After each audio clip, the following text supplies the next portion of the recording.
चेस्टानकोल syrup का उपयोग तब किया जाता है जब आपके छोटे बच्चे हों और छोटे बच्चे को दर्द, बुखार, सीने में दर्द, खांसी, जकड़न जैसी समस्याएं उपलब्ध हो गई हो तो उस टाइम पे आप चेस्टानकोल सिरप का उपयोग करेंगे। 60 ml आती है, 5 ml सुबह, 5 ml शाम, हल्के गुनगुने पानी के साथ बच्चे को पिला देते हैं तो बच्चे को हो रही दर्द, बुखार, सीने में जकड़न, खांसी जैसी समस्याएं आसानी तरीके से लाभ मिल जाएगी। अगर बच्चे को बुखार है, खांसी है, सर्दी जुकाम है, उस टाइम पे आप चेस्टानकोल सिरप का उपयोग करेंगे।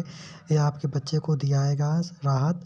सर्दी, जुकाम, बुखार, खांसी इसमें सभी प्रकार के तत्व मिले हुए हैं जो आपके बच्चे को सर्दी, जुकाम, बुखार, खांसी से आसानी तरीके से लाभ दे देगा। 5 ml सुबह, 5 ml शाम, हल्के गुनगुने पानी के साथ बच्चे को पिला देते हैं तो सर्दी, जुकाम, बुखार से आपके बच्चे को राहत मिल जाएगी।